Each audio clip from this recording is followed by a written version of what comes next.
नमस्कार, हिंद टीवी में आपका स्वागत है। राजनीति में हर संकेत के कई मायने होते हैं, लेकिन जब संकेत मिल जाए तो इसका मतलब है कि कुछ न कुछ बड़ा होने वाला है। और ये संकेत अगर किसी बड़े नेता से मिले तो इसका मतलब कुछ बड़ा खेल होने की गुंजाइश बन रही है। और ऐसा ही बिहार में होने वाला है, क्योंकि बिहार के सीएम नीतीश कुमार ने कुछ ऐसे ही संकेत दिए हैं जिससे बिहार की राजनीति गरमाने वाली है। नीतीश कुमार ने राज्यसभा की ओर संकेत किया कि राज्यसभा में वो कभी नहीं गए हैं और उनकी इच्छा है कि राज्यसभा में जाएं। लेकिन राज्यसभा में जाना यानी कि राज्यसभा का सदस्य बनना और उस सदन में जाना दोनों अलग अलग बातें हैं। और उनका संकेत राज्यसभा की तरफ था और इसका मतलब है कि वो बड़ी तैयारी कर रहे हैं और ये तैयारी बिहार से दिल्ली आने की है। यानी नीतीश कुमार सक्रिय राजनीति से संन्यास लेने की एक पृष्ठभूमि तैयार कर दी है कि सम्मानजनक तरीके से बिहार से सक्रिय राजनीति से बाहर निकलें और फिर एक ऐसे सम्मानित पद पे जाएं जहां अगले 5 साल तक उनकी स्थिति बेहतर रहे। और ये संकेत मिल रहा है उपराष्ट्रपति की ओर उनके जाने का। दूसरे स्तर पर जैसे ही नीतीश कुमार बिहार से बाहर निकलकर दिल्ली आएंगे तो इसका मतलब है कि सत्ता परिवर्तन होगा। सत्ता परिवर्तन यहाँ नेतृत्व की तरफ इशारा कर रहा है, यानी कि नेतृत्व के साथ पार्टी भी बदलेगी। अब बिहार में भारतीय जनता पार्टी नीतीश कुमार को सीएम बनाने के लिए तो त्याग कर सकती है, लेकिन जनता दल यूनाइटेड का अगर कोई दूसरा नेता चाहे कि गठबंधन की छोटी पार्टी होने के बावजूद वो अपना सीएम बना ले तो ये संभव नहीं है, क्योंकि जो एनडीए का गठबंधन है बिहार में, वहां पर भारतीय जनता पार्टी की सीटें जदयू से लगभग दुगनी है। जब चुनाव हुआ था तो उस समय भाजपा को 74 सीट मिले थे, जबकि नीतीश कुमार के जदयू को 43 सीट। लेकिन चूंकि गठबंधन पहले से ही हो चुका था और नीतीश कुमार को सीएम का कैंडिडेट घोषित कर दिया गया था, तो ऐसी स्थिति में भारतीय जनता पार्टी नीतीश कुमार के साथ वैसा धोखा नहीं कर सकती थी जैसा कि भारतीय जनता पार्टी के साथ महाराष्ट्र में हुआ। महाराष्ट्र में भी ऐसी ही स्थिति हुई थी और भाजपा को बड़ा भाई बनने की भूमिका अदा करने का मौका भी मिला। वहां भी उसकी सीटें, उसके जो गठबंधन सहयोगी थे शिवसेना, उससे दुगने के बराबर थी, लेकिन फिर भी शिवसेना प्रमुख उद्धव ठाकरे सीएम बनने के लिए उतावले हो गए। लेकिन भारतीय जनता पार्टी बिहार में ऐसा नहीं कर सकती थी और इसलिए गठबंधन की छोटी पार्टी होने के बावजूद नीतीश कुमार को सीएम बनाया गया। लेकिन अब नीतीश कुमार भारतीय जनता पार्टी का वो उधार चुकता करना चाह रहे हैं और इसलिए वो एक सम्मानजनक तरीके से राजनीति से अपनी विदाई चाहते हैं। और इसके लिए सबसे बेहतर तरीका राष्ट्रपति या उपराष्ट्रपति बनना है। और नीतीश कुमार, जो पिछले दिनों थर्ड फ्रंट की ओर से ऑफर मिला था कि नीतीश कुमार को किसी तरह से राष्ट्रपति का उम्मीदवार बना दिया जाए और फिर बिहार में जो एनडीए का गठबंधन है वो टूट जाएगा, भारतीय जनता पार्टी की सहयोगी पार्टी जदयू हमारे साथ आ जाएगी। लेकिन नीतीश कुमार उस स्थिति को समझते थे, क्योंकि उन्हें राष्ट्रपति चुनाव में जाने का गणित पता है। उन्हें पता है कि अगर इसके तरफ से उम्मीदवार बन भी गए तो विपक्षी पार्टियां मिलकर भी, यहां तक कि अगर कांग्रेस भी साथ देती है, तो वो राष्ट्रपति नहीं बन पाएंगे। ऐसी स्थिति में उन्होंने जो दूसरा संकेत दिया है वो इसी तरफ है कि अब भारतीय जनता पार्टी उन्हें उपराष्ट्रपति बनने का ऑफर देने वाली है। और उपराष्ट्रपति बनने के लिए ये संकेत है कि वो राज्यसभा में जाना चाहते हैं, यानी राज्यसभा के सभापति बनना चाहते हैं। उपराष्ट्रपति बनने का मतलब है कि राज्यसभा के सभापति बनना। आखिरकार नीतीश कुमार ये फैसला क्यों लेने जा रहे हैं? अगर लेते हैं तो इसके पीछे क्या कारण हो सकता है?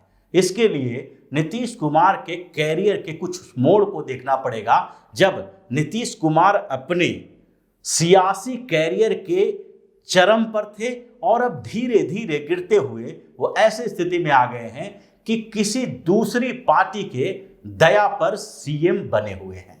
अगर शुरुआती दौर की बात करें तो बिहार में भारतीय जनता पार्टी नीतीश कुमार के सहयोग के कारण धीरे धीरे उभर के आई थी। दोनों का गठबंधन बहुत पुराना है, लेकिन नीतीश कुमार हमेशा बड़े भाई की भूमिका में बिहार में रहे। 2014 के लोकसभा चुनाव से पहले नीतीश कुमार ने भारतीय जनता पार्टी का साथ छोड़ दिया, क्योंकि उन्हें नरेंद्र मोदी को प्रधानमंत्री का उम्मीदवार बनाए जाने से तकलीफ थी। उन्हें लग रहा था कि उनका जो अल्पसंख्यक एजेंडा है, जिसमें मुसलमानों का वोट जो जदयू को मिलता है, वो नहीं मिल पाएगा, और इसलिए उन्होंने एक अलग तरीके से भारतीय जनता पार्टी का विरोध करना शुरू कर दिया। लेकिन उनकी स्थिति बहुत खराब हो गई 2014 के लोकसभा चुनाव में, और इसके कारण उन्होंने फिर राजद के साथ गठबंधन कर लिया विधानसभा चुनाव के दौरान। और फिर राजद के जो पुराने समय के गुनाह थे वो नीतीश कुमार के साथ भी जुड़ गए, और फिर नीतीश कुमार को भारतीय जनता पार्टी में वापस आना पड़ा। लेकिन वापस आने के बावजूद अब भारतीय जनता पार्टी के साथ उनका जो संबंध था वो दूसरे स्तर का हो गया। अगली बार चुनाव हुआ और 2020 के विधानसभा चुनाव में नीतीश कुमार और भारतीय जनता पार्टी दोनों बराबर बराबर सीटों पर चुनाव लड़ने की घोषणा की। हालांकि उन सीटों में से कुछ सहयोगी पार्टियों यानी वीआईपी और हम को भी सीटें दी गई, लेकिन दोनों ने बराबर बराबर सीटों पर सहमति बनाई। और इसके बाद चुनाव का जब परिणाम आया तो नीतीश कुमार भौचक्के रह गए। उन्हें भारतीय जनता पार्टी से करीब करीब आधी सीटें मिली। भारतीय जनता पार्टी जहां 74 सीटों पर चुनाव जीती, वहीं 43 सीटों पर सिमटकर जनता दल यूनाइटेड रह गई। यह नीतीश कुमार के राजनीतिक करियर का सबसे बुरा दौर था। हालांकि वो सीएम बने रहे, भारतीय जनता पार्टी ने सहयोग किया, और सीएम बनने के बावजूद भाजपा ने 2 डिप्टी सीएम बनाए। ये स्थितियां बनी और हर बार भारतीय जनता पार्टी के सामने नीतीश कुमार को अब झुकना पड़ रहा है। पिछले दिनों जो विधानसभा के अंदर विवाद हुआ था और स्पीकर के साथ जो उस विवाद में नीतीश कुमार ने जैसी भाषा का इस्तेमाल किया, उसके बाद भी नीतीश कुमार को बैकफुट पर आना पड़ा, और अब स्थितियां धीरे धीरे नीतीश कुमार के खिलाफ ही जा रही है। उन्हें लग रहा है कि अगली बार के चुनाव से पहले किसी तरह सम्मानजनक तरीके से अपनी विदाई करवा ले। और उन्होंने पिछले विधानसभा चुनाव में भी ये बोला था कि ये उनका अंतिम चुनाव होगा, यानी कि उन्होंने पहले ही डिसाइड कर लिया था कि अब अगली बार वो सीएम के कैंडिडेट नहीं रहेंगे और वो चुनावी राजनीति से अलग हो जाएंगे।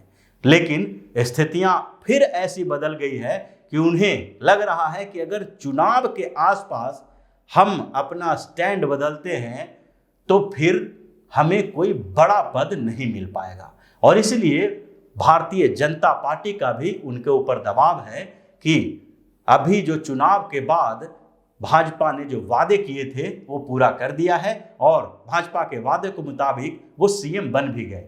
लेकिन अब 2 साल हो गया, 2 साल के बाद अब स्थितियां ऐसी बन रही है कि वो भारतीय जनता पार्टी को कुछ समय के लिए सत्ता की कमान दे दें। और उनके लिए ये बड़ा ऑफर है कि भाजपा की तरफ से उपराष्ट्रपति का कैंडिडेट उन्हें बनाया जाए, यानी उपराष्ट्रपति बनाया जाए। उपराष्ट्रपति बनने के बाद उनकी उम्मीदें बढ़ेगी और उसके बाद वो 5 साल के बाद राष्ट्रपति भी बन सकते हैं। तो इसलिए अगले 10 साल तक अपने कैरियर को सेट करने के लिए नीतीश कुमार एक बड़ा फैसला ले सकते हैं, जो कुछ समय के अंदर ही पता चल जाएगा, क्योंकि जुलाई में इसका चुनाव होना है। अब इतने समय के भीतर ही भारतीय जनता पार्टी और जदयू के बीच क्या खिचड़ी पकती है या फिर कुछ दूसरा शगुफा आ जाता है, वो अलग बात है। लेकिन अभी जो राजनीतिक परिस्थितियां बिहार में बन रही है उसमें तो यही लगता है कि नीतीश कुमार राजनीति से सम्मान तरीके से विदाई चाहते हैं, और इसके लिए वो भारतीय जनता पार्टी को बिहार की कमान सौंप सकते हैं। तो इसी तरह की खबरों के साथ फिर से हाजिर होंगे। तब तक के लिए बने रहिए हमारे साथ और देते रहिए हमें सहयोग, ताकि इसी तरह की खबर हम आपके लिए लाते रहें। धन्यवाद। अगर आपको हमारा वीडियो पसंद आया हो तो इसे लाइक करें, इस चैनल को सब्सक्राइब करें और हाँ, बेल आइकन भी दबाएं ताकि आप तक हमारे वीडियो की नोटिफिकेशन पहुंचते रहें। हमसे जुड़े रहने के लिए अपने सुझाव हमें कमेंट बॉक्स में देते रहें। हमें आपके सुझाव का इंतजार रहेगा। हमारे साथ जुड़ने के लिए धन्यवाद।